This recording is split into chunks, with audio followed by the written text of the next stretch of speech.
Bismillahirrahmanirrahim.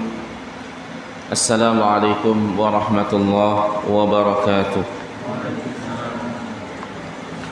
Alhamdulillahi rabbil alamin. Alhamdulillahilladzi arsala rasulahu bil huda wa dinil haqq liyudhhirahu ala dini kullihi wa kafa billahi shahida.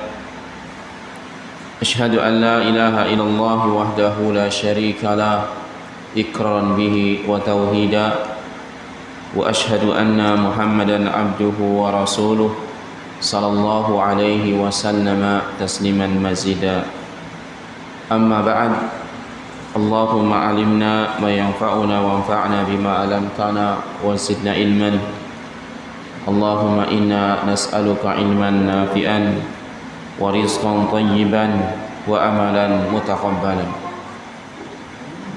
Para ikhwan, hadirin dan hadirat kaum muslimin dan muslimat yang dimuliakan Allah Subhanahu wa taala. Alhamdulillah, puji syukur kita kepada Allah Subhanahu wa taala. Pada kesempatan yang berbahagia ini kita dijumpakan kembali setelah sekian lama tak berjumpa ya. Biasalah kita ini semangat kemudian kendor, semangat kendor, banyak rintangan. Tetapi kita berharap pada Allah Subhanahu wa taala diistiqomahkan, diberikan kemudahan dari segala urusan kita, terutama urusan mempelajari agama Allah Subhanahu wa taala. Nah, saudara seiman yang berkat Allah Subhanahu wa taala, Bapak dan Ibu sekalian, materi kita insyaallah berkaitan dengan ihsan. Innallaha yuhibbul muhsinin. Sungguhnya Allah Subhanahu wa taala mencintai orang-orang yang beriman. Mencintai orang-orang yang berbuat kebajikan ya. Dan berbicara tentang Allah Subhanahu wa taala mencintai orang-orang yang berbuat kebaikan, ini ada di dua ayat ya di dalam Al-Qur'an yang menyebutkan innallaha yuhibbul muhsinin. Sungguhnya Allah Subhanahu wa taala mencintai orang-orang yang berbuat kebaikan. Tepatnya di surah yang pertama adalah surah Ali Imran di ayat yang 134 berbicara tentang ciri orang bertakwa di 133-nya. Kemudian cirinya di 134, 35. Kemudian yang kedua adalah di surat Al-Baqarah di ayat 195. Di ujung kedua ayat itu mengatakan innallaha yuhibbul muhsinin. Sungguhnya Allah Subhanahu wa taala mencintai orang-orang yang berbuat kebaikan. Dan berbuat kebaikan adalah merupakan sifat dari sifat orang beriman. Sifat dari sifat orang-orang bertakwa, ya. Bahkan dengannya Allah Subhanahu wa taala menyediakan ampunan. Allah Subhanahu wa taala menyediakan surga. Allah Subhanahu wa taala menyediakan balasan terbaik baginya bagi orang-orang yang melakukan kebaikan. Dan itu semua adalah min alamati taqwahum. Min alamati taqwa, bagian dari alamat ketakwaan, tanda ketakwaan seorang. Di surah Ali Imran ayat 133 dan 134 berbicara tentang itu. Allah berfirman, wasari'u ila magfiratin min rabbikum wa jannatin arduha as-samawati wal ard u'iddat lil muttaqin. Bersegeralah kalian kepada ampunan Rabb kalian, kepada ampunan Allah Subhanahu wa taala. Kita diperintahkan agar kita bersegera menuju ampunan Allah Subhanahu wa taala. Yang Allah itu memiliki surga seluas langit dan bumi, dipersiapkan bagi hamba-hambanya yang bertakwa. Ya. Jadi di sini kita diperintahkan untuk segera, ya, bersegera kepada ampunan Allah Subhanahu wa taala.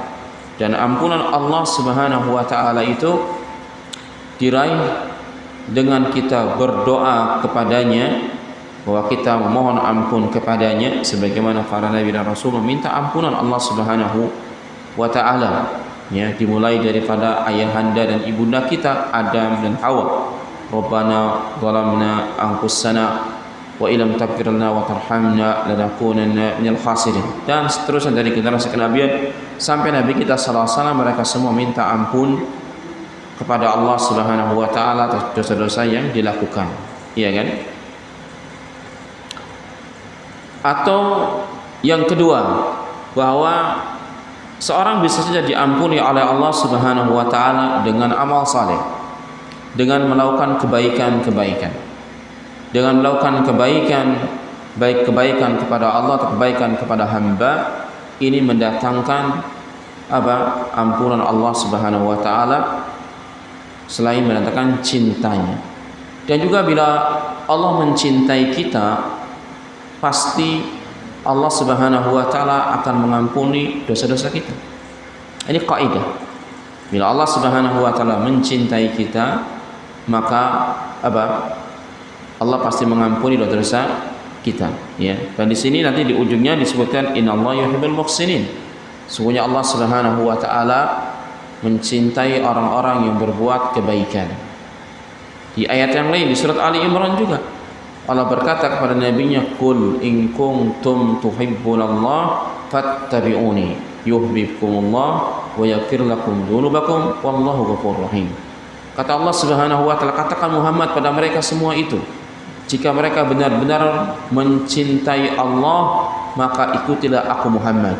Pasti Allah mencintaimu, pasti Allah mengampuni dosamu. Artinya faedahnya, bila Allah mencintai kita, pasti Allah akan mengampuni dosa kita, ya. Ini tentang perintah kita agar segera kepada ampunan Allah Subhanahu wa taala, bisa dengan cara ucapan berdoa atau dengan cara perbuatan amalan, karena setiap amal saleh ini menghapus kejelekan. Innal hasanat yudhibnas sayyi'at. Sesungguhnya kebaikan-kebaikan itu akan menghapuskan kejelekan-kejelekan. Nah, dan Allah menyeru kita, atau Allah Subhanahu mengabarkan kepada kita agar kita segera kepada ampunannya. Dengan ampunan itu Allah Subhanahu wa taala akan memasukkan kita ke dalam surganya. Karena bila orang diampuni dosanya, tidak ada dosa lagi, maka tinggal ya kebaikannya. Maka setiap orang yang sudah diampuni dosanya, tinggal kebaikannya adalah dimasukkan surga. Makanya Allah mengabarkan, bersegeralah kalian kepada ampunan Rabb kalian. Disebutkan, kenapa disebutkan setelahnya adalah, dan Allah memiliki surga yang seluas langit dan bumi. Karena orang yang diampuni oleh Allah dosanya, tinggal dia dimasukkan surga Allah. Dan surga Allah maha luas. Berapakah luas surga Allah? Allah katakan seluas langit yang 7 dan seluas bumi yang 7. Subhanallah, ya. Bumi aja luas sekali. Bagaimana dengan langit yang 7? Kalau seandainya langit diibaratkan satu langit, ya, seperti bumi, seperti satu langit seperti bumi, berarti 7. Ada 7 lapis seperti bumi. Bahkan langit lebih besar daripada bumi. Subhanallah, ya. Nah, semua itu disediakan bagi mereka yang bertakwa. Surga yang luas itu disediakan bagi orang yang bertakwa. Jadi, siapakah penghuni surga? Mereka orang yang bertakwa. Dan ciri orang bertakwa pertama, bertauhid, mengesahkan Allah Subhanahu wa ta'ala dalam segala bentuk peribadatan. Tidak dianggap bertakwa kalau tidak mengesahkan Allah Subhanahu wa ta'ala dalam peribadatan. Nah, di ayat ini ada sebagian sifat orang bertakwa yang disebutkan Allah. Tentu sifat orang bertakwa banyak, bertebaran di Quran, ya, termasuk di awal surat Al-Baqarah, kan, ya. Tapi ini kita berbicara terbatas hanya pada ayat 134 saja. Maka Allah sediakan surga yang luas itu bagi hamba yang bertakwa. Kemudian disebutkan siapakah mereka orang bertakwa? Allah katakan alladzina yunfikuna fis sarra'i wa dharra. Yang pertama adalah orang-orang yang gemar berinfak dalam keadaan lapang rezeki atau dalam keadaan sempit susah rezeki. Nah, ciri orang bertakwa itu berinfak dalam keadaan senang atau duka. Dia berinfak.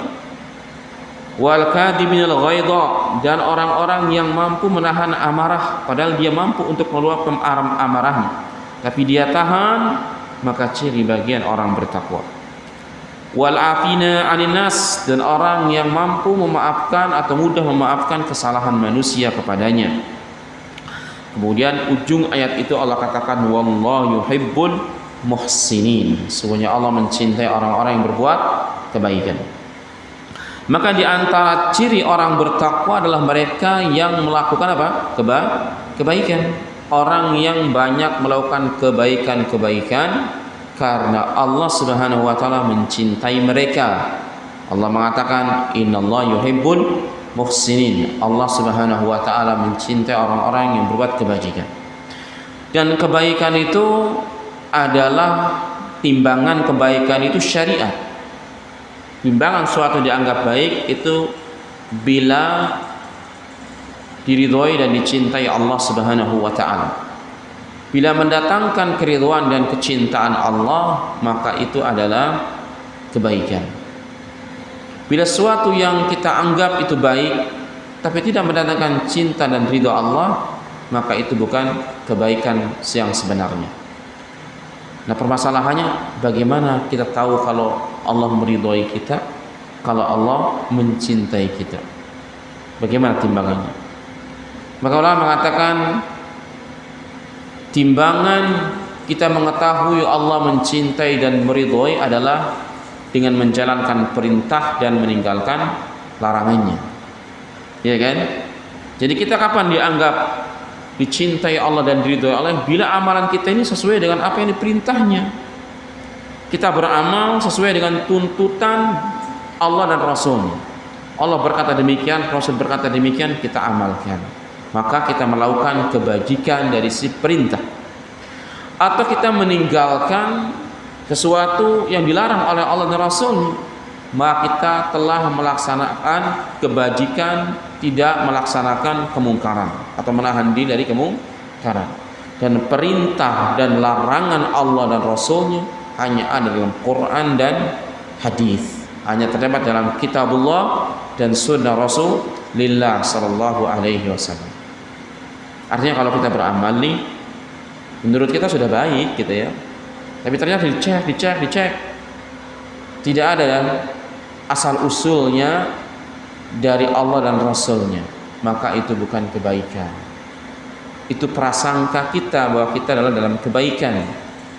Ya, ini harus diperhatikan. Jangan sampai kita anggap itu kebaikan, padahal itu bukan kebaikan di mata Allah Subhanahu wa taala.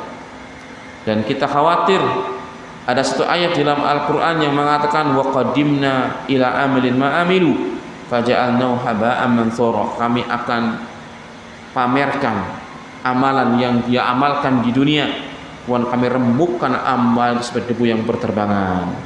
Amalnya banyak, dianggap itu amal yang baik, sama Allah diremukkan, ditolak artinya amalannya. Berhamburan sampai berberan, tidak bermanfaat lagi. Ya.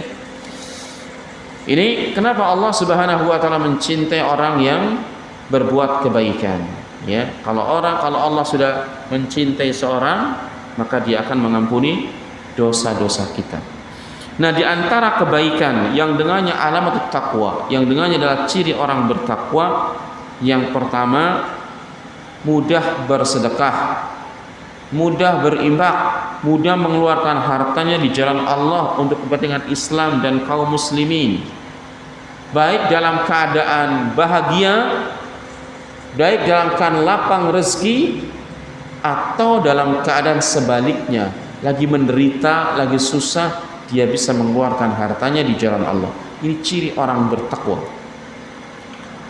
Kalau kita bersedekahnya adalah ketika lapang saja, itu sudah baik juga, tapi mungkin belum sempurna ketakwaannya. Karena ayatnya mengatakan orang yang berinfak, bersedekah, mengeluarkan harta di jalan Allah demi Islam dan kaum muslimin, dalam keadaan lapang rezeki atau dalam keadaan sempit. Masya Allah, kita di PHK gitu kan, lagi susah hidup, semua pada naik, masih mampu berinfak. Itu menunjukkan alamat takwa seorang. Ya kalau lagi lapang bersedekah, sebagian orang mungkin dimudahkan Allah Subhanahu wa taala, walau sebagian lain juga tidak. Ya kan, orang diberikan harta pelitnya minta ampun, padahal di dalam harta kita itu ada hak orang lain, ya kan? Makanya Allah katakan wa mimma razaqnahum yunfikun, dan dari rezeki yang Allah rezekikan kepada kita, ya kita sebagiannya kita infakkan. Dan sebenarnya kalau berbicara tentang ayat yang ujungnya mengatakan sungguhnya Allah mencintai orang-orang yang berbuat kebajikan, di ayat yang kita baca ini pertama alat tandanya apa? Orang yang berinfak kan, di dalam senang atau duka, dalam keadaan lapang atau dalam keadaan sempit. Ternyata di surat Al-Baqarah 195 juga sama, yang akhirnya Allah mengatakan innallaha yuhibbul muhsinin, ini diawali dengan berinfak. Subhanallah ya. Berarti mengeluarkan harta itu betul-betul dicintai Allah Subhanahu wa taala. Karena itu adalah kebajikan dan menunjukkan orangnya adalah pelaku kebaikan. Lihat di Al-Baqarah 195, Allah mengatakan wa anfiqu fi sabilillah wa la tulqu bi aydikum ila tahluka wa ahsinu innallaha yuhibbul muhsinin. Dan infakkanlah hartamu di jalan Allah, dan janganlah kamu jatuhkan diri sendiri ke dalam kebinasaan dengan tangan sendiri, dan berbuat baiklah, sesungguhnya Allah menyukai orang-orang yang berbuat kebaikan. Ya, jadi ujungnya Allah katakan Allah mencintai orang yang berbuat baik, di awalnya katakan berinfak di jalan Allah Subhanahu wa taala. Maka di antara amalan kebaikan yang dengannya Allah cintai pelakunya adalah mengeluarkan harta di jalan Allah demi Islam dan kaum muslimin. Jadi mengeluarkan hartanya di jalan Allah, bukan di jalan seseorang, bukan di ajaran kelompok seseorang, bukan kepentingan seorang, bukan, tapi di jalan Allah, ya. Dalam keadaan lapang atau dalam keadaan sempit. Coba kita, ya, ayat ini bukan sekedar penghabaran kepada kita, tapi dalam penghabaran informasi itu menuntut kita untuk beramal. Iya kan? Karena belajar itu bukan sekedar untuk mengetahui saja.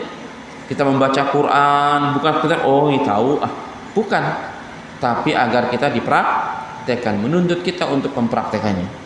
Ya. Maka dengan demikian saudaraku yang dirahmati Allah Subhanahu wa taala, kita ingin semua kita orang bertakwa kan? Kalau nggak bertakwa, kita nggak bisa masuk surga. Karena Allah mengatakan uiddat lil muttaqin, surga dipersiapkan oleh Allah untuk hamba yang bertakwa. Walau ketakwaan seorang berbeda-beda ya.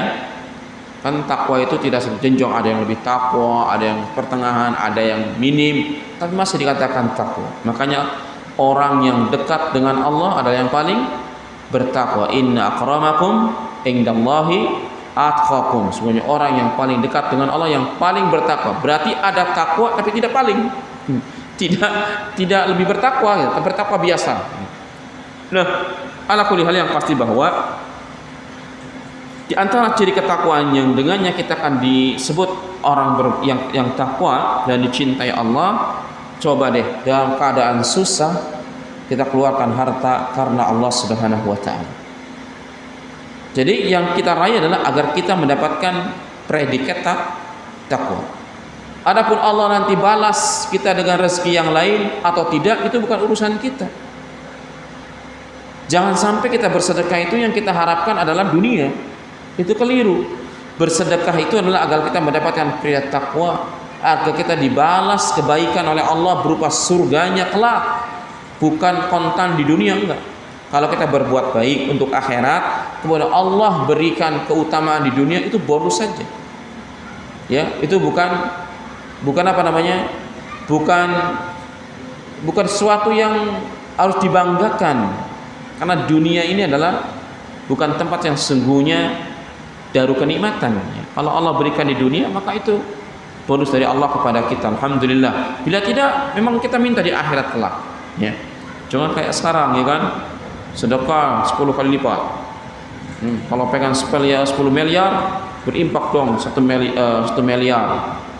Robbi, kita bersedekah bukan balas untuk mendapatkan dunia, bukan.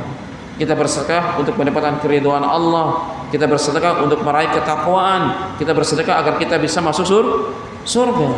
Ya. Coba ya. Ini sentuhannya, kadang perlu sentuhan-sentuhan kita ini. Kadang kita sudah baca berulang-ulang, tapi kita nggak mampu. Nah, sentuhannya adalah coba kita keluarkan harta kita untuk Islam kaum muslimin, baik dalam keadaan kita lapang atau dalam keadaan sempit. Dalam keadaan sempit kan berat, keluarkan harta itu di jalan Allah Subhanahu wa taala semampu kita. Semampu kita. Kita keluarkan saja semampu kita. Itu dalam praktek mengamalkan ayat ini. Yang kedua, wal kadhiminal ghaid, dan orang-orang yang menahan amarah. Orang-orang yang menahan amarah. Nah, orang-orang yang menahan amarah ini bagian dari kebaikan, ya. Orang yang bagian dari kebaikan, ya. Jadi ketika seorang itu memiliki kekesalan, kemudian dia menahannya, maka itu kebaikan ketimbang dia meluapkannya dengan kata-kata. Karena orang dalam keadaan amarah kemudian diluapkan dengan kata-kata, maka kata-kata itu kemungkinan besar akan kata-kata yang jelek, kata-kata yang mengandung unsur dosa. Maka ditahan. Untuk apa? Karena orang bertakwa tidak sembarangan untuk mengeluarkan kata-kata yang jelek, ya. Bahkan dia menjaga ucapannya. Karena dia tahu kebanyakan manusia tersungkur di neraka bisabab mada bi hasadi alsinatihim, dengan sebab lisan-lisan mereka. Kemudian yang ketiga adalah wal afina anin nas, itu orang-orang yang memaafkan kesalahan orang lain. Berat kan? Tiga itu berat.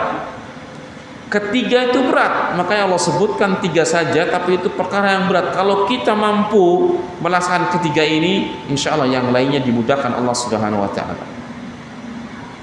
Mengeluarkan harta kita untuk orang lain yang memerlukan, untuk Islam dan kaum muslimin, itu tidak mudah. Baik dalam keadaan lapang sekalipun, tidak semua orang mampu untuk mengeluarkan hartanya di jalan Allah. Orang kadang rumahnya besar, mobilnya banyak, perusahaannya bagus, tapi nggak ada peduli kepada sesama, nggak ada peduli kepada pendidikan Islam, dia cuek-cuek saja. Ya. Apalagi ini mengeluarkan harta dalam keadaan kekurangan, dalam keadaan kesulitan, susah. Kita harusnya orang yang mendapatkan sedekah, gitu kan? Kita harusnya orang yang mendapatkan zakat, tapi Allah menuntut mengeluarkan harta. Itu ciri orang bertakwa. Subhanallah, ini ujian berat buat kita. Menahan amarah ketika lagi memuncak amarah dan kita berhak marah dan kita tahan, itu perkara yang sulit, berat. Ya kan? Bahkan memaafkan kesalahan orang lain itu juga berat. Orang telah berbuat zalim sama kita, bisa nggak kita memaafkannya? Apalagi ketika orang itu minta maaf kepada kita, iya kan? Bahkan kalau bisa kita memaafkan ketika dia belum memaafkan, sudahlah, saya maafkan saja, walau dia belum minta maaf. Maka ketika dia minta maaf, mengakui kesalahannya, wajib bagi kita untuk memberikan maaf kepadanya. Tapi kebanyakan kita melihat kesalahan orang lain itu seakan-akan tidak layak dia melakukan kesalahan. Tapi kalau kita yang melakukan kesalahan, maka kita meminta udzur orang lain. Maka sebagaimana kita pernah berbuat salah ingin dimaafkan, diberi kesempatan, maka kita juga harus mampu memberikan maaf dari kesalahan orang lain pada kita dan beri kesempatan. Karena hidup ini adalah meraih kesempatan, ya. Maka beri kesempatan agar orang menjadi lebih baik adalah bagian dari perbuatan kebaikan yang dengannya Allah Subhanahu wa taala mencintai orang-orang yang berbuat kebaikan. Jadi jadilah orang baik. Karena Allah Subhanahu wa taala mencintai mereka. Dan orang yang baik itu bukan angan-angan, tapi orang-orang yang betul-betul mempraktekkan apa yang dia pahami dari kitabullah dan sunnah Rasulnya sallallahu alaihi wasallam. Ya. Kemudian ikhwatal iman yang dirahmati Allah Subhanahu wa taala, ya. Dikatakan di sini, ya, wal ihsan a'la maqamatut ta'at, bahwa berbuat kebaikan itu adalah setinggi-tinggi kedudukan ketaatan. Jadi melakukan berbuat kebaikan adalah setinggi-tinggi apa? Ketaatan, ya. Dan orang berbuat baik itu bisa pada ucapan, bisa pada apa? Perbuatan dan keyakinan. Ya, Allah mengatakan dalam surat Al-Baqarah 195, wa ahsinu innallaha yuhibbul muhsinin. Berbuat baiklah kalian, sungguhnya Allah Subhanahu wa taala mencintai orang-orang yang berbuat kebaikan. Ya kan?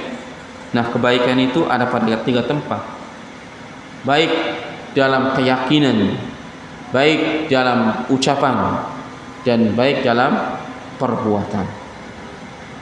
Tidak hanya sekedar perbuatan saja harus baik, tapi keyakinan kita juga harus baik.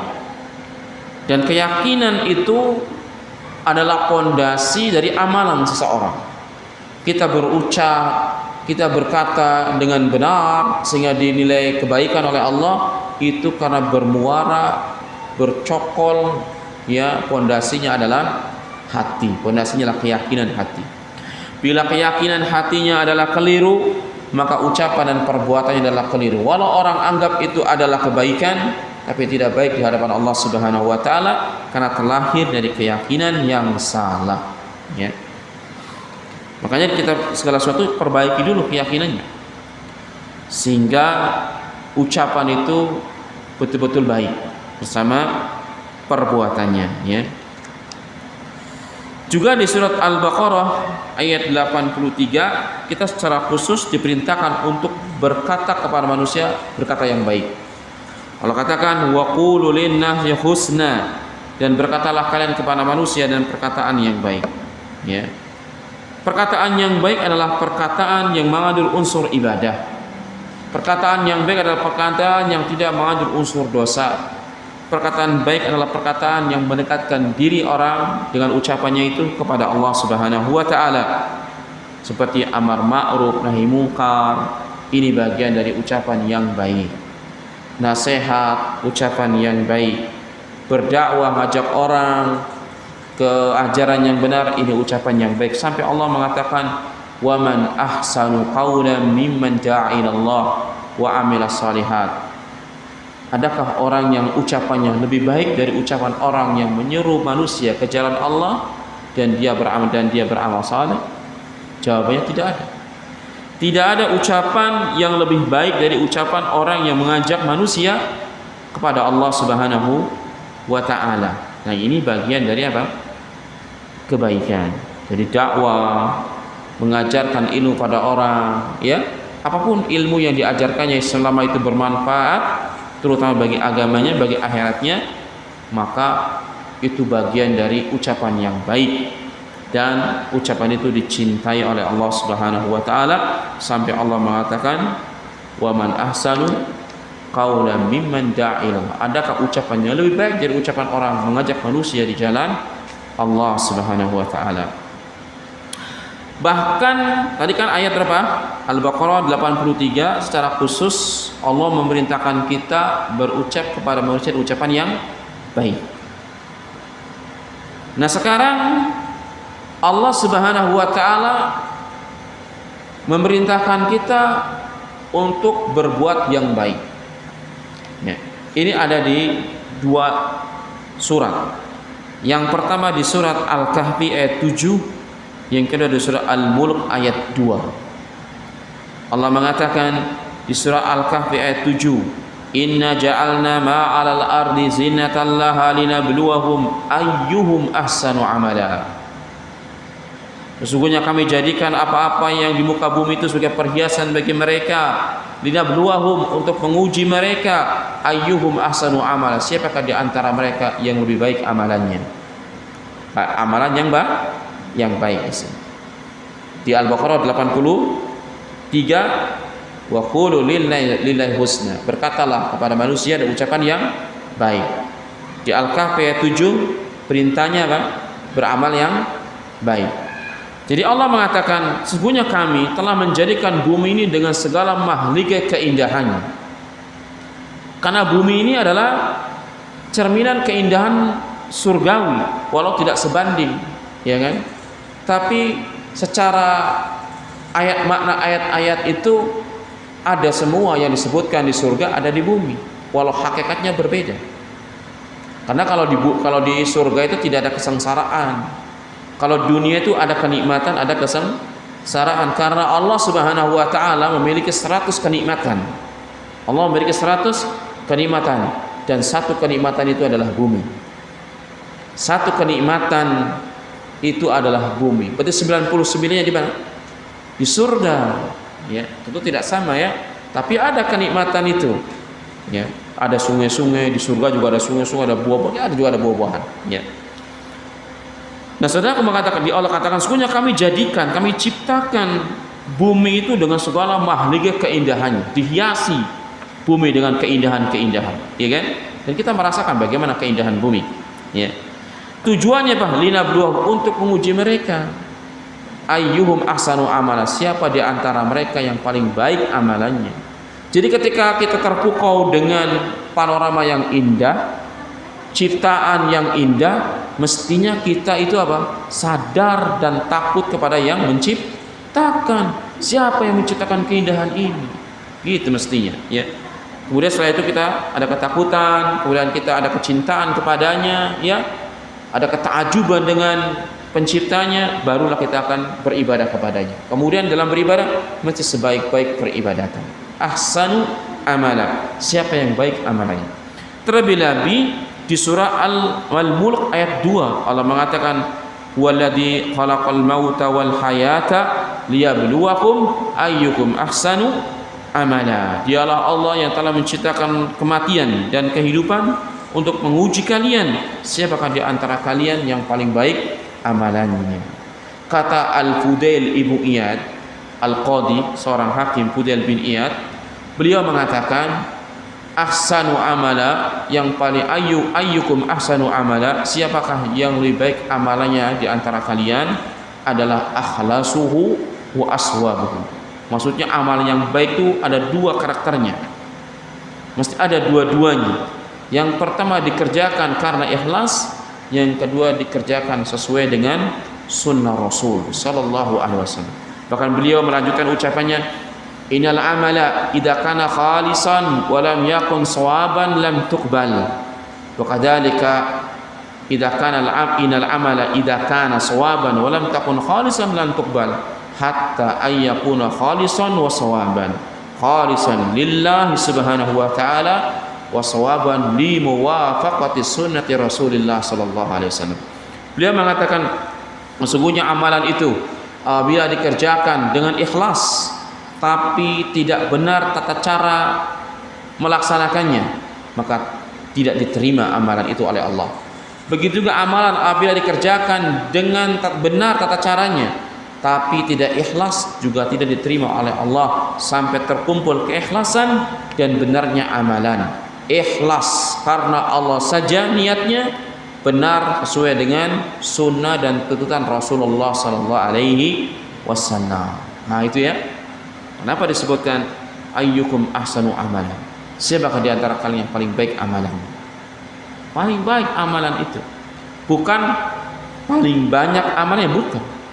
Allah menguji kita bukan dengan sedikit dan banyaknya amalan, tapi Allah menguji kita dengan amalan yang baik.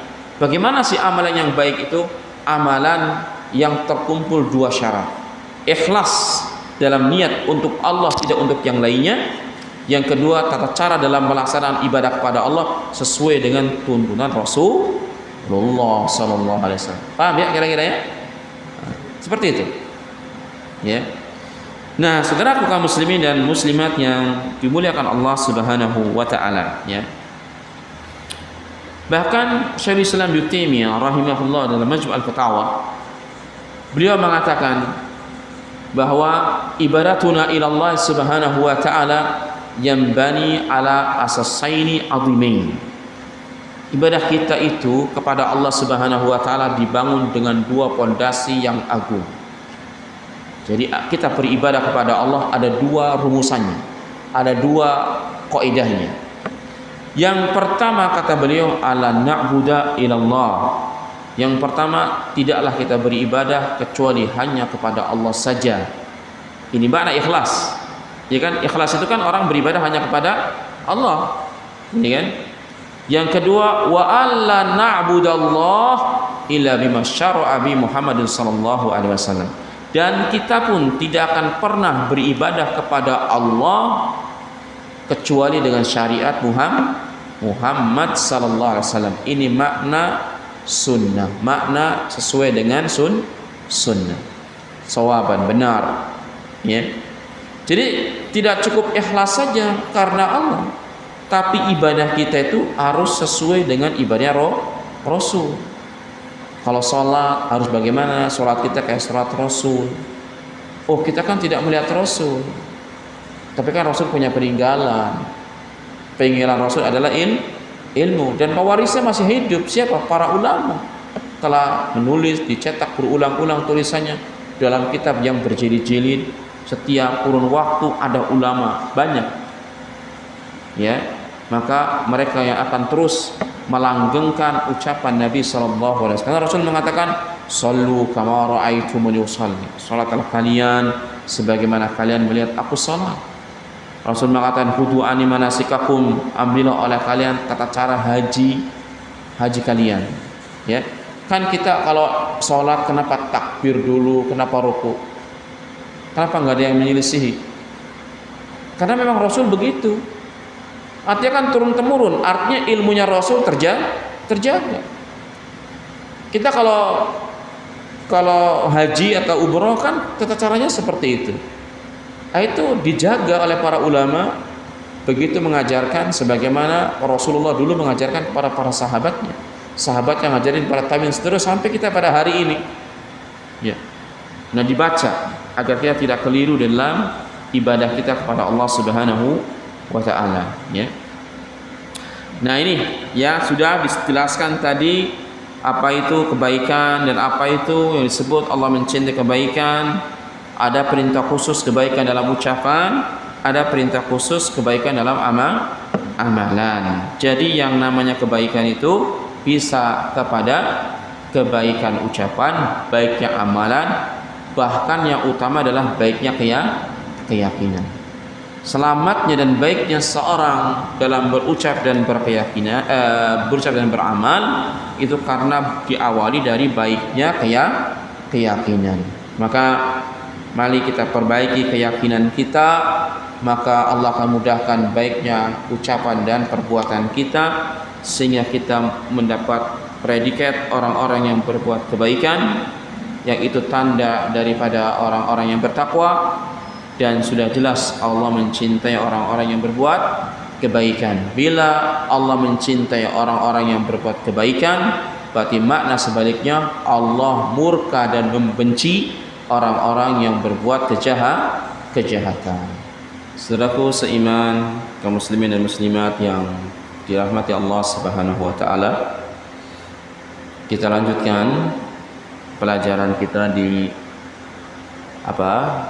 penjelasan innallaha yuhibbul muhsinin. Sesungguhnya Allah Subhanahu wa taala mencintai orang-orang yang berbuat kebaikan. Tadi sudah dijelaskan dalil-dalilnya, juga cakupannya, bahwa kebaikan itu ada pada 3 tempat.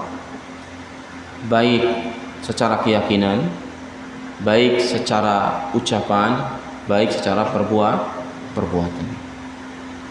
Sekarang kita akan jelaskan tentang kepada siapa kita harus berbuat baik. Ya kan? Siapakah yang harus mendapatkan kebaikan kita? Maka yang mendapat kebaikan kita adalah 2. Yang satu, kita berbuat baik kepada pencipta kita, yaitu Allah Subhanahu wa taala. Yang kedua adalah kita berbuat baik sesama kita. Ya. Itulah kebaikan yang harus kita lakukan.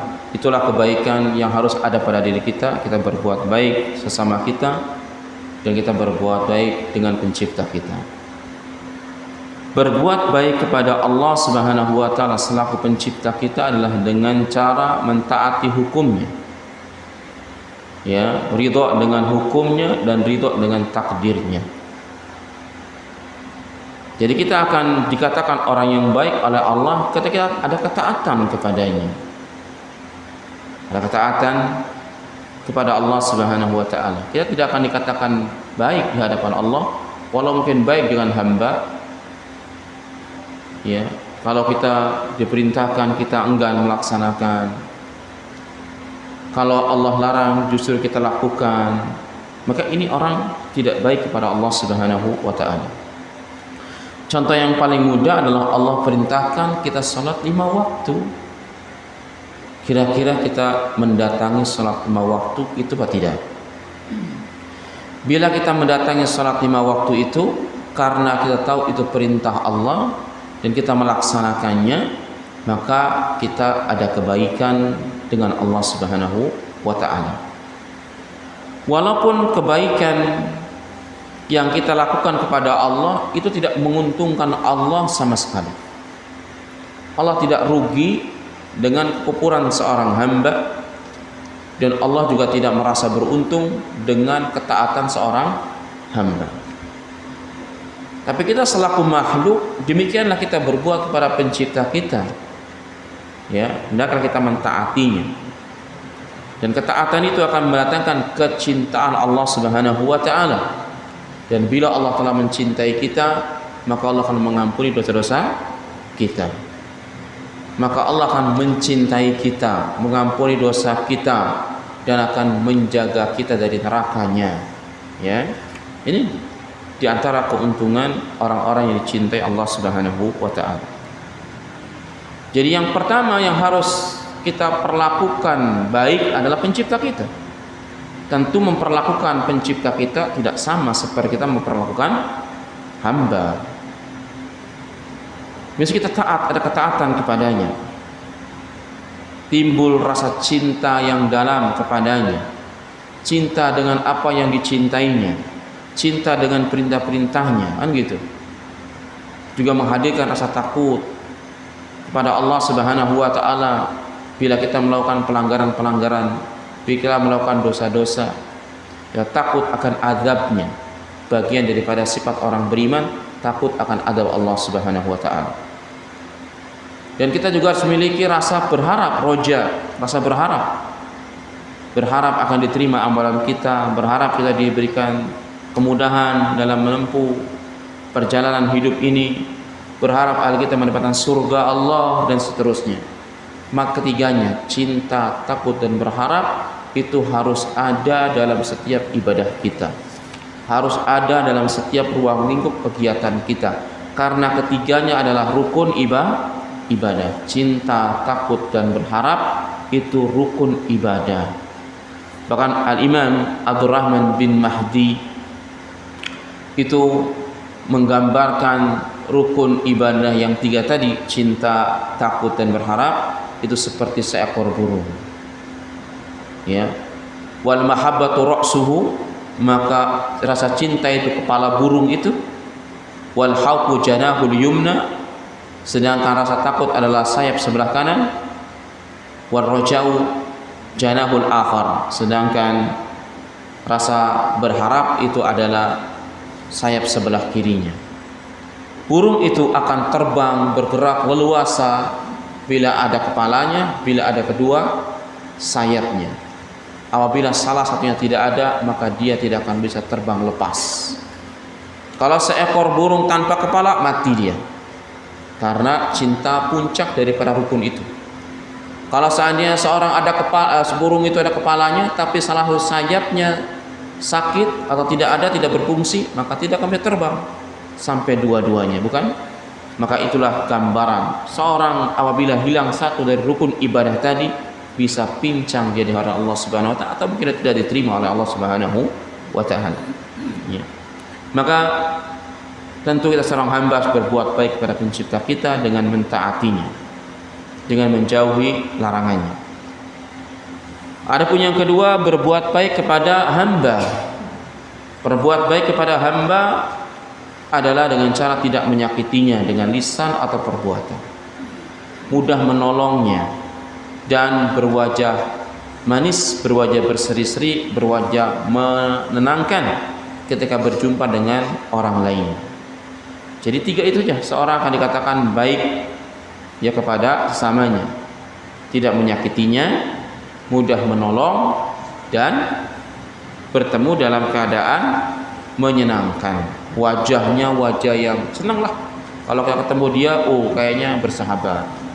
Jangan pasang wajah angker, jangan pasang wajah menakutkan. Lihat, serem betul nih orang, kayaknya mau marah sama saya. Jangan pasang itu. Itu akan menyakitkan orang. Sebagaimana kita ketemu orang, kayaknya dia marah sama saya, apa salah saya? Akhirnya prasangka mulai timbul. Jangan buat prasangka orang kepada kita, ya. Nah, siapakah orang yang paling pertama mendapatkan kebaikan kita? Adalah kedua orang tua kita. Allah mengatakan dalam surah Al-Isra, wa qadara rabbuka alla ta'budu illa iyyah wa bil walidaini ihsana. Dan Rabbmu telah memerintahkan kepadamu untuk beribadah hanya kepada Allah. Berarti kita yang pertama kali harus berbuat baik kepada pencipta, karena Allah telah merintahkan kepada engkau agar engkau beribadah hanya kepada Allah. Wa bil walidaini ihsana, dan berbuat baiklah kepada kedua orang tua. Setelah kita beribadah kepada Allah dengan baik, mengesahkannya, baru kita berbuat baik kepada sama hamba. Dan siapakah orang yang pertama mendapat kebaikan kita? Kedua orang tua kita. Subhanallah, maka berbuat baiklah kepada kedua orang tua. Itu ciri anak-anak yang saleh, itu ciri orang yang bertakwa, dan ciri keimanan. Setinggi apapun iman kita, setinggi apapun kesolehan kita, tidak dianggap saleh di hadapan Allah, dianggap bodoh di hadapan Allah kalau orang tuanya masih hidup, tapi dia tidak bisa masuk surga dengan kedua orang tua itu, atau dia durhaka kepada orang tuanya, atau merendahkan kedua orang tuanya. Karena Allah mengatakan wabil walidaini ihsana, dan kepada kedua orang tua kita harus berbuat baik, ya. Sampai pun orang tua memerintahkan kepada kejelekan, ya, kita tetap berucap santun walau tidak mentaatinya. Ketika orang tua perintahkan kita kepada kekufuran, orang tua kita perintah kepada kemaksiatan, enggak mentaatinya, tapi tidak berarti meninggalkannya. Karena Allah mengatakan apa? Wa in jahadaka ala tusyrik billah wala tuti'huma wa sahibuhuma fid dunya ma'rufa. Kalau seandainya kedua orang tua itu memaksamu untuk menjadikan kamu menyekutukan Allah, kufur kembali, maka jangan taati keduanya, tapi pergauli keduanya di dunia dengan baik. Sampai orang tua kita kufur sekalipun, kita memang tidak taat atas ajakan dia kepada kufuran karena melanggar agama kita, tapi tetap berbuat baik di lain perkara, ya, tetap berbuat baik. Nah, ini adalah ajaran Islam, ajaran yang penuh dengan kebaikan, ajaran yang mengajarkan kepada orang agar saling kasih, saling sayang. Nah, sebagaimana kita yang dicintai, dikasihi, maka kita pun harus mencintai dan mengasihi orang. Tentu semua timbangannya syariat, ya. Makanya orang yang berbuat kebaikan ini adalah menunjukkan ketinggian imannya. Bahkan ihsan itu derajat tertinggi dari orang-orang bertakwa. Kan tingkatan Islam, tingkatan bangunan Islam itu ada 3. Pertama Islam sendiri, yang kedua iman, yang ketiga apa? Ihsan. Sebagaimana Jibril bertanya kepada Rasulullah, ya Muhammad, kabarkan kepadaku apa itu Islam. Rasul menjawab, Islam demikian. Setelah itu ditanya lagi, ya Muhammad, kabarkan kepadaku apa itu iman. Rasul menjawab, iman demikian. Kemudian yang ketiga, kabarkan kepadaku tentang ihsan. Dari bawah, pertengahan sampai tinggi, ihsan. Setelah iman, ihsan. Lalu Rasul mengatakan, al-ihsanu an ta'budallaha ka'annaka tarah fa in lam takun tarahu fa innahu yarah. Islam itu, ihsan itu adalah engkau beribadah kepada Allah seakan-akan engkau melihat Allah, seakan-akan, berarti tidak melihat beneran, seakan-akan engkau melihat. Artinya ketika orang dikatakan ihsan, kalau kita ibadah kepada Allah, seakan-akan Allah itu hadir di hadapannya, seakan-akan Allah itu, bukan seakan, dia yakin Allah mengawasinya, dia dalam merasa selalu dipantau oleh Allah Subhanahu wa taala. Fa illam takun tarahu fa innahu yara. Seandainya engkau tidak bisa melihatnya, pasti kita nggak bisa melihat Allah. Kalau di dunia ya, sungguhnya Allah melihatmu. Jadi intinya orang ihsan, orang yang dalam muraqabatillah, orang yang senantiasa merasa diawasi Allah Subhanahu wa taala. Kalau sudah pada derajat ini, pasti dia akan selalu menjadi orang yang baik. Ketika mau melakukan pelanggaran, dia ingat Allah sehingga diurungkan. Ketika dia mau ketaatan, dia ingat ini perintah, bagaimana cara beribadahnya, itulah orang yang ihsan. Ya. Dan tadi dalam sebelum Isya, ya, saya ingin sebutkan perkataan Al-Imam Hasan Al-Basri. Mungkin saya sering ulang-ulang ini, ya, bahwa jangan sekali-kali beribadah kepada Allah Subhanahu wa taala tujuan utama kita beribadah adalah mengharap kenikmatan dunia. Kenapa? Karena dunia diciptakan memang untuk kita. Kita nggak minta dunia pun, kita di dunia akan diberikan oleh Allah Subhanahu wa taala apa? Dunia. Hewan pun diberikan. Bagaimana dengan kita lagi? Orang kafir pun diberikan. Masa orang yang beriman nggak diberikan? Diberikan dunia itu. Khuliqad dunya lakum wa khuliqum lil akhirah. Dunia diciptakan untuk kalian dan kalian diciptakan untuk akhirat. Itu ya, harus paham di situ. Kemudian Hasan Al-Basri rahimahullah taala, seorang tabi'in, muridnya para sahabat radhiyallahu taala anhum, selalu mengagungkan para sahabat, selalu memuliakan sahabat, sampai ada seorang di antara murid beliau mengatakan, "Ya Abu Sa'id, kami selalu dengar ucapanmu selalu memuliakan para sahabat dalam ilmu dan amalan. Kenapa kamu tidak pernah menyebutkan tentang kemuliaan salah seorang tabi'in di antara kita? Di antara mereka ada orang yang ahlul hadis, ahlul fikih, bahkan ahlul ibadah." Ada seorang tabi'in yang selama 40 tahun dia sholat jamaah tidak pernah ketinggalan kecuali takbir setelah takbirnya imam. 40 tahun ibadah. Kira-kira kita baru berapa tahun ibadah dengan baik? Yakin nggak pernah masbuk? Oh, bahkan sering ada sholat di rumah, bahkan sering ya kan? Ini sholat jamaah 40 tahun nggak pernah ketinggalan. Takbir selalu di belakang imam. Allahu Akbar, dia Allahu Akbar. Artinya bisa jadi dia datang itu sebelum adzan, jadi dia datang pas ada. Yang penting nggak pernah ketinggalan. Subhanallah. Ya. Makanya protes nih orang. Ada seorang tabi'in yang ahlu ilmu, ahlu ibadah. Kenapa kamu nggak puji, selalu puji sahabat? Maka Hasan Al-Basri mengatakan, "Nahnu na'budullaha kama ya'budun." Kita memang benar beribadah kepada Allah sebagaimana mereka para sahabat beribadah kepada Allah. Walakinnahum ya'budunallaha wal akhirata fi qulubihim wa nahnu na'budullaha wad dunya fi qulubina. Kata beliau, akan tetapi para sahabat itu beribadah kepada Allah dan akhirat di hati mereka. Sedang kita beribadah kepada Allah, tapi dunia ada di hati kita. Itu zamannya Hasan Al-Basri. Sudah merasa demikian. Makanya orang-orang soleh itu selalu merasa khawatir dengan amalannya, selalu tidak melihat kebaikan pada dirinya, selalu bercermin dengan sahabat karena makhluk yang diridhai mereka itu. Sehingga apabila kita dihadapkan amalan kita dengan amalan sahabat dan keyakinannya, kita memang tidak ada apa-apanya. Sehingga akan selalu tawadhu, karena mereka percontohan makhluk yang diciptakan untuk menyamai sahabatnya, diridhai oleh Allah, dicintai, dan kita harus mengikuti mereka. Maka tidak mungkin kita lebih baik dari mereka, bahkan kita harus mencontoh mereka. Ya, makanya Hasan Al-Basri mengatakan sahabat selalu dalam kebaikan di sisi manapun. Dan ini memang sabda Nabi kita yang mulia. Bukan Nabi mengatakan la tasubbu ashabi, jangan sekali-kali kamu celah sahabatku. Fa wallahi law anfaqa ahada dahaba uhudin lam yablugh muddahu wala nasifahu. Kata Rasulullah SAW, jangan kamu celah sahabatku. Demi Allah, sekali-kali kalian tidak akan pernah mampu menyamai kebaikan sahabat. Kalau seandainya kalian, salah seorang di antara kalian bersedekah ya emas sebesar gunung Uhud, ada nggak saya kira? Nggak ada lah. Sampai sehari ini mana ada orang memiliki emas sebesar gunung Uhud. Bahkan kalau dikumpulkan emas di dunia belum tentu ada sebesar gunung Uhud kan. Itu kalau ada diimpakkan di jalan Allah, itu tidak ada apa-apanya dengan sahabat. Tidak sampai satu mudnya dari kebaikan sahabat, tidak setengahnya. Satu mud itu kan 2 telapak tangan kita disatukan. Enggak sampai segininya, bahkan enggak setengahnya juga.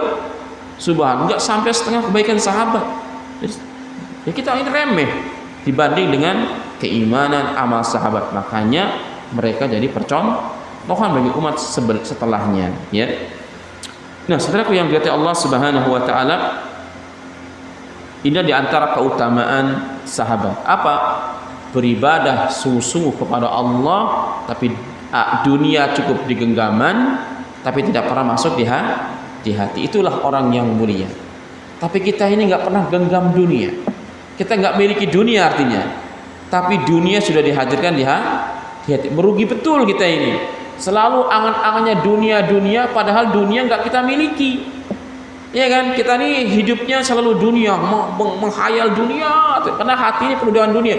Padahal kita nggak pernah miliki. Tapi ada orang-orang yang memiliki dunia, tapi nggak pernah masuk di hatinya. Dunia cukup apa yang ada di genggaman, kemudian tidak pernah dimasukkan. Artinya apa? Dia dapat dunia, dia bagikan untuk Islam dan kaum muslimin. Makanya ada nggak orang berimpok seperti impaknya sahabat? Sahabat itu ada yang mengimpakkan seluruh harta yang dia miliki, nggak tersisa. Ada di antara mereka mengimpakkan seluruh sebagian hartanya. Ada di antara mereka mengimpakkan seluruh hasil jual beli dan modalnya. Ada kita? Nggak ada sampai hari ini. Nggak ada. Makanya subhanallah, mereka itu orang-orang kaya. Mereka berimpak miliaran rupiah, bahkan triliunan kalau dikeluarkan, karena mereka dinar benar-benar dengan mata uang, bukan mata uangnya namanya dinar, tapi mata uangnya itu dinar emas gitu, emas murni. Ya, makanya mereka adalah orang yang kaya-kaya, dan mereka semua tidak perhitungan dengan apa?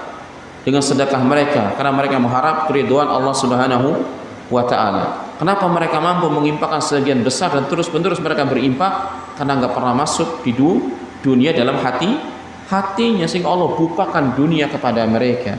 Karena Nabi sallallahu alaihi wasallam mengatakan, Nabi dalam hadisnya mengatakan, wamanil akhirati akbaru hammihim ja'alallahu ghina'a. Sebelumnya Rasul mengatakan, wamanid dunya akbaru hammihim ja'alallahu al-faqru baina ainihi. Barang siapa yang tujuan utama hidupnya adalah dunia, maka Allah Subhanahu wa taala akan buat kepakiran di dua pelupuk matanya. Kepakiran di mata, di kedua matanya. Kemudian wa faraqa syamlahu, Allah akan pecahkan persatuannya. Karena orang kalau sudah urusannya dunia akan pecah tuh. Kenapa kita sering awalnya bersatu kemudian pecah? Karena pasti urusannya dunia awalnya. Iya kan? Kemudian wa atatud dunya ila ma qadirallahu, dan dunia akan datang kepadanya sesuai dengan apa yang Allah takdirkan kepadanya. Ini kalau kita tujuan utamanya dunia.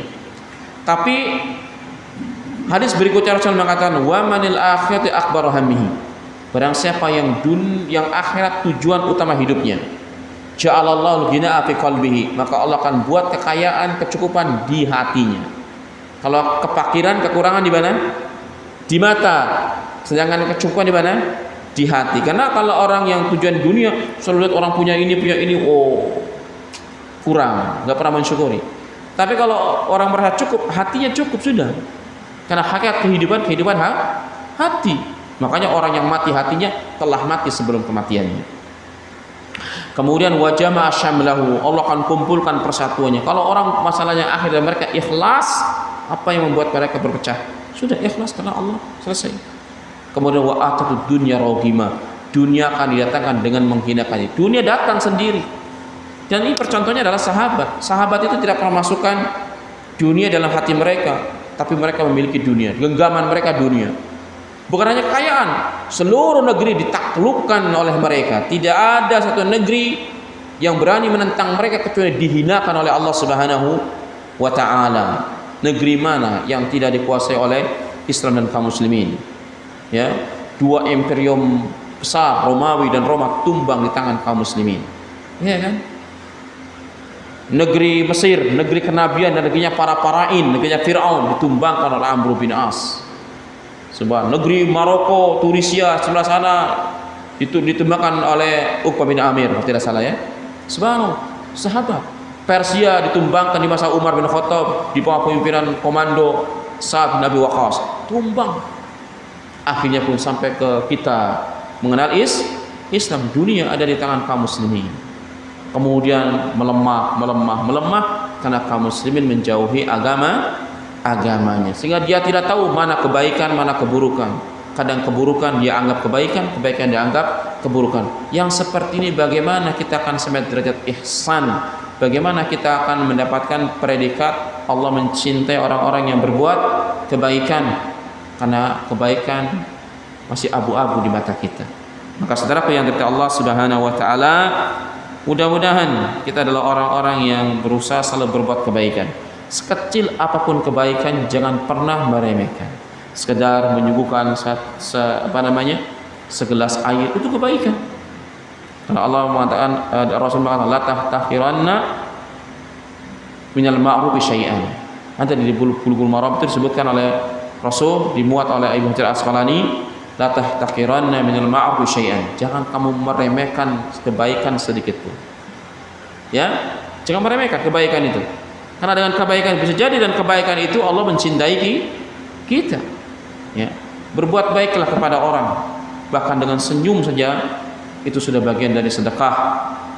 Ya, orang senang karena di antara kebaikan itu menghadirkan rasa bahagia di hati saudaranya, gitu kan? Kadang orang bahagia hanya sekedar diberikan satu aqua gitu. Bahkan Rasulullah SAW memerintahkan kita untuk berbuat baik. Dengan berbuat baik itu akan menjauhkan kita dari neraka. Rasul pernah mengatakan, fattaqullaha bi sikit tamratin. Bertakwalah kamu kepada Allah walau dengan setengah kurma. Kurma itu berapa kecilnya? Kecil segini. Itu kita kalau bagi dua gitu, ada satu, bagi dua, kamu setengah. Itu kebaikan. Itu bisa menjauhkan kita dari neraka Allah Subhanahu wa taala. Jadi Rasul mengatakan jangan kamu sepelekan kebaikan sekecil apapun. Kita terus diperintahkan berbuat baik, baik itu besar, sedang ataupun kecil, lakukanlah karena itu diperintahkan Allah.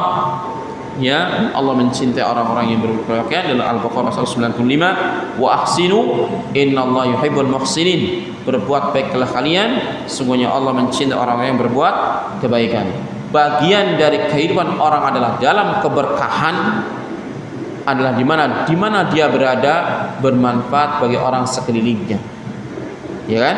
Jadi kita dianggap orang yang berkah bila keberadaan kita itu memberi manfaat bagi orang sekelilingnya. Mungkin manfaat dengan ilmu kita, manfaat dengan nasihat kita, manfaat dengan fisik kita, tenaga kita, manfaat dengan kedudukan kita, macam-macam. Orang dapat manfaat yang besar. Ya, subhanallah. Karena Rasul mengatakan khairukum anfa'ukum linnas. Sebaik-baik kalian orang yang bermanfaat bagi manusia. Semoga kita adalah orang-orang yang diberkahi oleh Allah dimanapun kita berada, selalu membawa manfaat yang baik sehingga Allah mencintai kita. Setelah demikian dulu penjelasan kita tentang ayat innallaha yuhibbul muhsinin. Sungguhnya Allah mencintai orang-orang yang berbuat kebaikan. Nah, ada pertanyaan? Ini kalau nggak ada langsung ditutup. Antum lagi. Barakallahu fiik. Tafadhal. Assalamualaikum warahmatullahi wabarakatuh.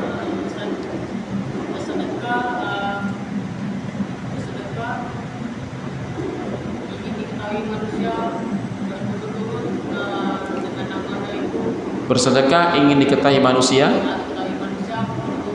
berturut-turut. Nah,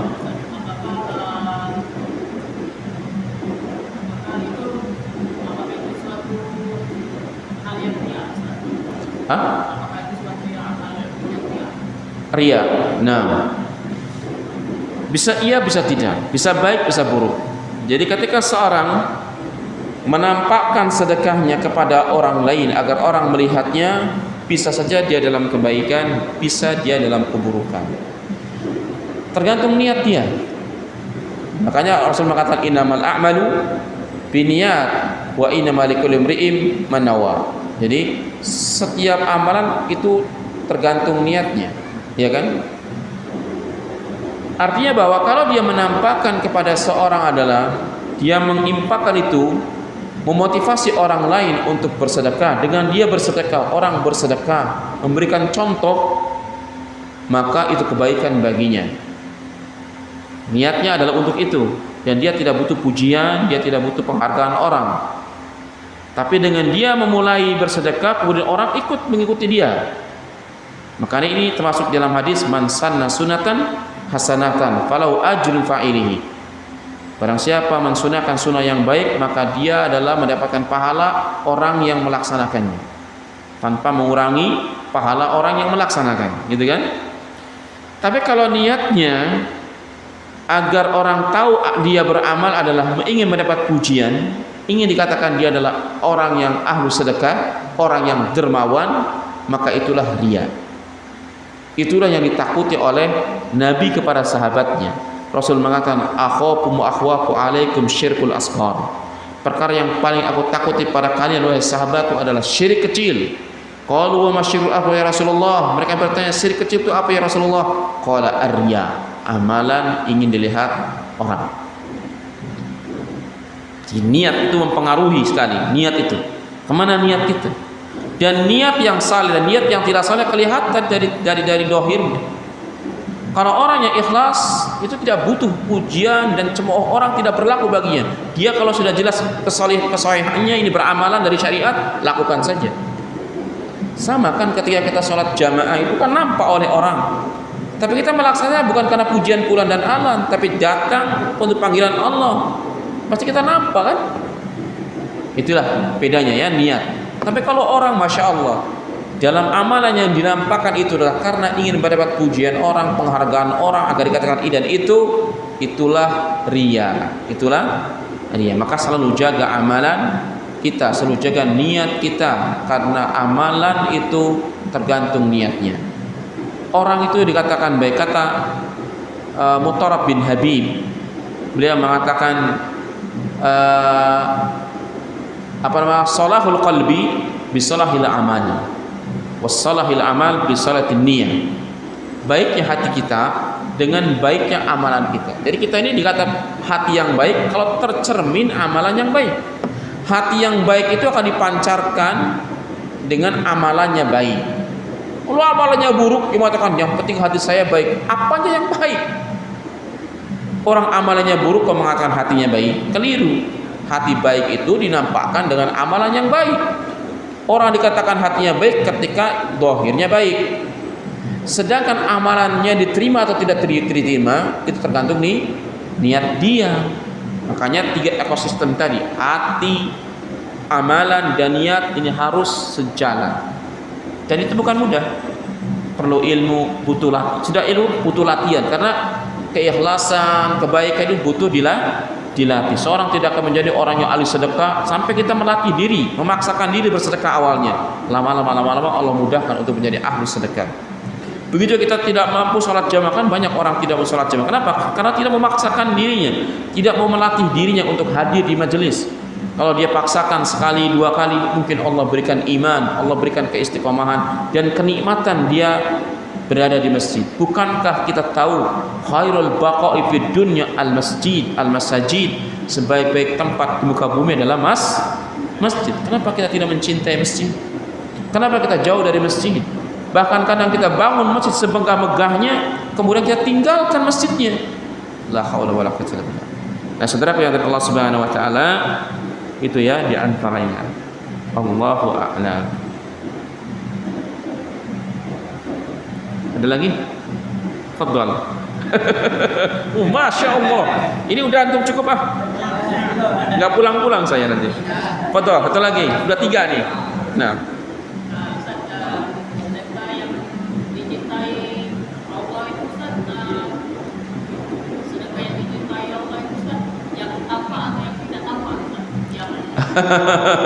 Yang rasa agar pahala itu tidak berkurang. Sedekah yang baik itu yang nampak atau tidak nampak, dua-duanya dicintai Allah asal niatnya ikhlas kepada Allah Subhanahu wa taala. Orang yang bertakwa itu mengimpakkan baik dalam keadaan lapang ataupun sempit, dalam keadaan terang-terangan atau dalam keadaan sembunyi-sembunyi, tapi niatnya ikhlas karena Allah Subhanahu wa taala. Tapi kalau seandainya mampu antum sembunyikan, maka itu yang lebih baik. Karena orang yang menyembunyikan amalan itu betul-betul karena ikhlas karena Allah. Tetapi kalau ini amalannya adalah amalan sunnah, jadi setiap amalan sunnah, amalan yang sunnah bukan wajib, maka yang terbaik disembunyikan, kecuali memberikan motivasi. Ya, kecuali memberikan motivasi, maka ini tidak mengapa dinampakkan. Tapi perkara yang wajib itu harus dinampakkan, karena meninggalkan perkara yang wajib ada konsekuensi hukuman di dunia, maka perlu dinampakkan, tapi tetap dijaga niatnya. Seperti salat 5 waktu itu harus dinampakkan, nggak mungkin salatnya waktu di masjid antum sembunyi-sembunyi, bagaimana?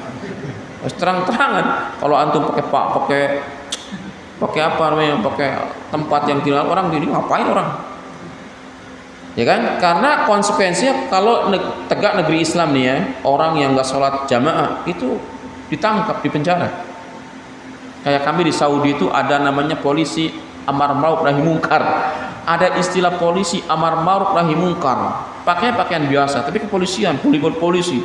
Itu kalau waktu adzan keliling ke kos-kosan, ke ya toko-toko, sholat. Nanti kan biasanya kan kayak kita orang Indonesia, ya orang-orang lah, begitu adzan kan masuk ke kamar, makan apa gitu ya, ditunggu di bawah oleh polisi itu. Nanti begitu selesai sholat dia turun, langsung tangkap semua, bawa ke ruang polisi, dinasehatin. Kadang ada di penjara dulu sehari 2 hari gitu, dinasehatin, dipanggil bosnya gitu. Subhanallah. Tapi nggak lama penjaranya. Kalau yang kayak gitu penjaranya enak ya, kasih makan ya, enak kesana itu ya. Dinasehatin lah ya. Subhanallah begitu ya. Karena ada konsekuensi apa tadi? Ada konsekuensi hukuman. Sama seperti orang berzakat. Zakat itu kan wajib. Orang kaya nggak berzakat, ada konsekuensi hukuman. Makanya mesti dinampakkan ya. Ini kalau yang apa? Yang wajib. Tapi harus dijaga tetap niatnya ikhlas karena Allah, bukan karena manusia. Sedangkan amalan yang sunnah termasuk sedekah yang tidak diwajibkan, ya apa yang kita miliki disedekahkan, maka ini yang terbaik ya apa? Disembunyikan. Dan bila kita mampu menyembunyikan sedekah kita yang bukan wajib, maka akan mendapatkan naungan Allah pada hari yang tidak ada naungan kecuali Allah. Kan sab'atun yudhilluhullahu dhillan yauma sab'atun yudhilluhullahu dhillan ila dhilli. Ada 7 kelompok manusia yang mendapat naungan Allah yang tidak ada naungan kecuali naungannya. Di antaranya apa? Rajulun yatasaddaqa, seorang yang berimpak, fa akhfaha, ya sadaqa fa akhfa, dia bersedekah dan dia sembunyikan. Dia tidak bersedekah dengan tangan kanannya, tangan kiri tidak tahu. Artinya orang terdekat dia tidak tahu. Siapa orang terdekat dia? Istrinya. Dia bersedekah kepada orang sana kesini, dia tidak. Istri yang terdekat ini enggak tahu. Keluarga terdekat, anaknya, sahabatnya enggak tahu. Enggak diberitahu. Dia sedekah paling banyak, membagi harta kepada banyak orang, sementara orang terdekatnya enggak tahu. Seperti kanan dan kiri, suami dan istri kan dekat. Makanya kalau antum punya harta, kerja, punya penghasilan, siapa yang kelola uang? Siapa yang kelola uang antum? Istri. Kalau antum serahkan ke istri, pasti dia tahu lah antum mau sedekah. Maka antum tidak bisa mengamalkan hadis ini. Maka apa yang harta yang dimiliki antum pegang, kelola. Istri diberi bagiannya untuk dia. Berapa jatahnya secara wajar ya. Ya antum mau kasih banyak pasti nggak nolak kan? Tapi kalau antum sudah kasih banyak, kasih sedikit nggak bisa itu. Nggak ada kamusnya, istri turun. Bertambah oke. Turun bagian nggak mau dia. Maka beri yang sewajarnya. Selebihnya antum bagikan harta antum, tabungkan harta antum di jalan Allah. Ada mungkin janda yang kesusahan hidup, bagi. Ada mungkin anak yatim, bagi. Mungkin ada pembangunan masjid, bagi. Yang tidak perlu antum cerita. Karena uang kan di tangan antum. Semua ada di tangan antum. Gak perlu dia tahu. Itu salah satu cara di antara cara kita menyembunyikan sedekah kita. Harta orang terdekat nggak tahu. Jangan bisa bicara. Karena uang dikelola kita sendiri. Kalau antum semuanya istri, semua istri harus minta izin dulu, harus ngomong dulu, tahu lah dia. Nanti kalau ada kesusahan, makanya jangan suka ngasih ke sana, ribut akhirnya, ya kan? Karena cara pengelolaan keuangan kaum muslimin keliru. Nah, dan ini pertanyaan terakhir ya. Ada lagi nggak? Nanti kemana-mana. Antum sudah cukup 3.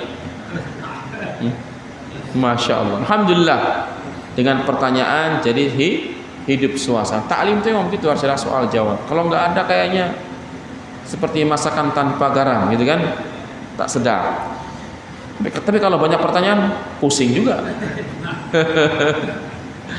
Baik, demikianlah saudaraku sekalian yang dirahmati Allah Subhanahu wa taala. Mudah-mudahan kajian ini mencerahkan kita, memberi pemahaman kepada kita, dan kita berharap Allah mengistimewakan dan memperkuat tali persaudaraan kita. Karena sungguhnya kita adalah bersaudara.